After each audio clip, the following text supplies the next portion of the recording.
महात्म के प्रसाद में एक प्रसंग भी रखा है कि एक बार नारद जी के मन में विचार आया कि जिस धरती पर मेरे परमात्मा अनगिनत बार अवतरित हुए हैं वो धरती कैसी है, वहां रहने वाले लोग कैसे, मैं देख कर आऊं।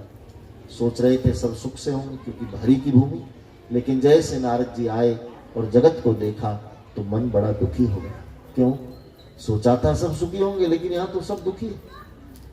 नारद जी इसी दुखी मुद्रा में चलते गए, वृंदावन में पहुंचे तो देखा बाजोट पर एक महिला युवान स्त्री बैठी 4-6 दासी सेवा कर रही, लेकिन संत को देखा तो सब सुविधाओं को छोड़ नारद जी के चरणों में गिर गई। बाप जी मेरा कष्ट निवारण कर। नारद जी ने कहा देवी तुम कौन हो? बोली अहम भक्ति, महाराज मैं भक्ति हूँ। मम दुई पुत्रा, मेरे 2 पुत्र हैं ज्ञान और वैराग्य। बाबा मैं द्रविड़ देश में उत्पन्न हुई, कर्नाटका में पोषित हुई, अनन्य राज्यों में खूब फली फूली, गुजरात में आई तो मुझे बुढ़ापा आ गया और गुजरात से निकलकर मैं वृंदावन में आई तो यहाँ मैं तो जवान हो गई लेकिन मेरे दोनों बेटा बूढ़े हो। अद्भुत कौतुक, माँ युवान बेटा बूढ़े, वृंदावन में ये क्यों हुआ?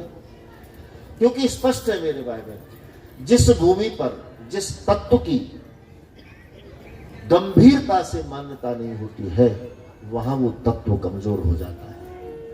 मंदिर में मूर्ति स्थापित कर दो फिर सेवा पूजा नहीं करो तो मूर्ति जर्जर हो जाएगी। इष्ट को मान लो और फिर उसकी उपासना न करो तो अनुग्रह से वंचित हो जाओगे। कई प्रकार की स्थिति हमारी साधना से संबंधित है।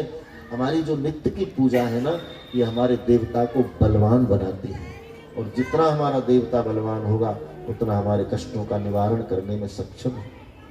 इसलिए तो तुलसी जी ने कहा है नी को मेरो देवता श्री कौशलपति राम, है नी को मेरो देवता श्री कौशलपति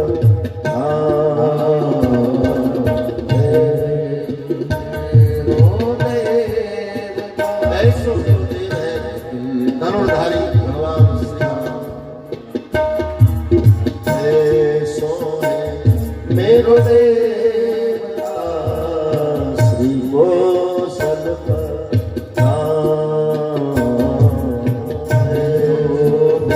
मेरो देवता।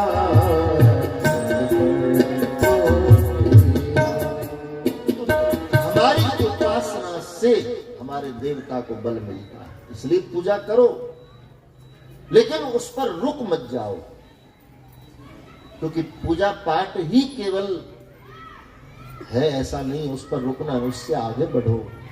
पूजा पाठ हो गया, अब कथा में जाओ, ये दूसरी सीढ़ी आ गई।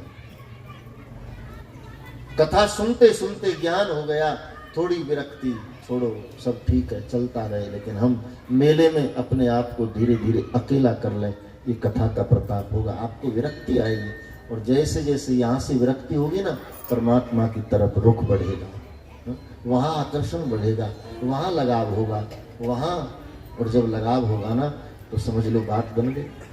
फिर क्या चाहिए? वो मिल गया।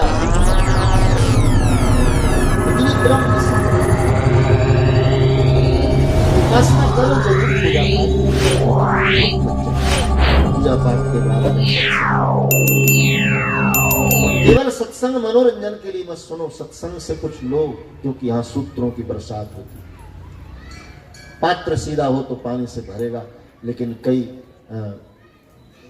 पात्र भी यहाँ बैठे हुए भी उल्टे रहते हैं ना, इसलिए बारिश होकर बंद हो जाए बूंद पानी नहीं जा पाता। क्यों? उल्टी मति से बैठे हैं ना, मति सीधी। यहाँ बिना श्रद्धा के बैठोगे तो उल्टे ही माने जाओगे, यहाँ तो श्रद्धा से बैठो।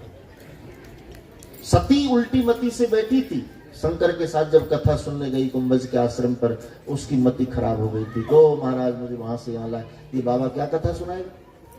सती की मति उल्टी हो गई और परिणाम इस श्रोता की पंक्ति में बैठे हुए भी कथा फल से वंचित कर दिया। सुनी महेश परम सुख मानी, केवल शंकर ने सुनी, सती बैठी है तो भी नाम नहीं। इसलिए यहाँ जो श्रद्धा से बैठेगा ना, उसी की गिनती होगी। उल्टी मति से बैठोगे तो यहाँ बैठे हुए भी तुम नहीं हो। इसलिए श्रद्धामयोयम